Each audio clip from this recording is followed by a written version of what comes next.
आरोपी जे आहेत आनंद अमर राजपूत यांना साधारण एखाद वर्षापूर्वी जे मयत आहेत त्यांनी त्यांच्या भांडणाच्या कारणावरून पब्लिकली मारहाण केली होती, त्यांचे अपमान केला होता। हा राग त्यांच्या मनात होता।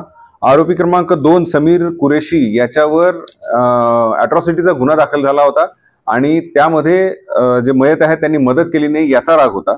त्याचबरोबर आरोपी क्रमांक 3 इरफान शकील शाह यांना हा मनात राग होता की त्यांच्या जे गावामध्ये असलेली जे कब्रस्तानची जागा आहे ती मिळवण्यासाठी एक माजी सरपंच म्हणून त्यांनी मदत करायला पाहिजे होती, ते करत नव्हते। या तिघांचा वेगवेगळे कारण होते, परंतु मुख्य आनंद अमर राजपूत यांनी ह्या इतर दोघांना एकत्र आणून हा गुन्हा घडवून आणलेला आहे। सवयीचे गुन्हेगार नाही आहेत, परंतु मी आधी सांगितल्याप्रमाणे आरोपी क्रमांक 2 म्हणजे समीर कुरेशी याच्यावर अॅट्रॉसिटीचा गुन्हा दाखल आहे आणि इरफान शाह याच्यावर एक 324 म्हणजे BNS कायदा 118(1) आणि 352 प्रमाणे कन्नड ग्रामीण या ठिकाणी गुन्हा आहे। त्या गुन्ह्यामध्ये तो फरार आहे। वापरलेले शस्त्र या गुन्ह्यामध्ये एक कोयता वापरला होता, परंतु तो कोयता त्यांनी घाटामध्ये जाताना फेकला आहे असं आरोपीने सांगितलेलं आहे। तो निष्पन्न करूया। थँक्यू।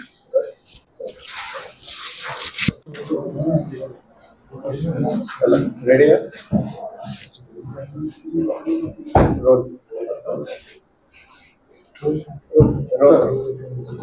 दिनांक 12/7/2025 रोजी मौजे सिरसगाव येथे सिरसगाव ते वैजापूर रोड याच्या लगत असलेला शेत गट क्रमांक 28 या ठिकाणी एका व्यक्तीची डेड बॉडी आहे अशी पोलिसांना माहिती मिळाली।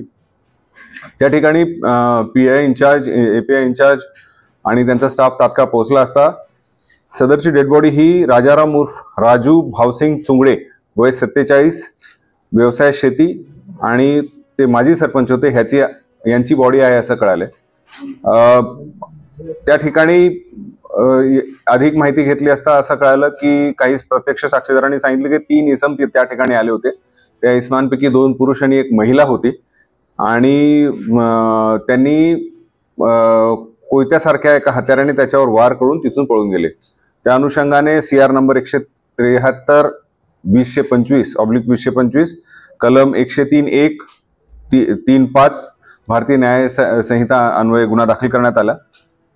घटनास्थळी additional SP DYSP SDPO PI LCB PI हे सर्व तात्काळ त्या ठिकाणी पोहोचले आणि तपासाचे काम सुरू केले। अधिक माहिती घेतली असता त्यांचे पूर्व वैमनस्य काही लोकांशी होते ही माहिती कळाली होती आणि त्या अनुषंगाने शंकेच्या आधारावरच आम्ही आरोपी क्रमांक 1 आनंद अमर राजपूत राहणार सिरसगाव यांना ताब्यात घेतले। त्यांना अधिक विचारपूस केली असता त्यांनी तो गुन्हा केल्याचे कबूल केले। त्या गुन्ह्यामध्ये इतर 2 जे आरोपी होते ते आरोपी समीर समद कुरेशी आणि इरफान शकील शाह हे दोघं सुद्धा सिरसगावचेच आरोपी आहेत। आणि विशेष म्हणजे त्यापैकी एकाने महिलेचे ड्रेस घालून पोलिसांची व लोकांची दिशाभूल करण्याचा प्रयत्न केला हे समोर आलं।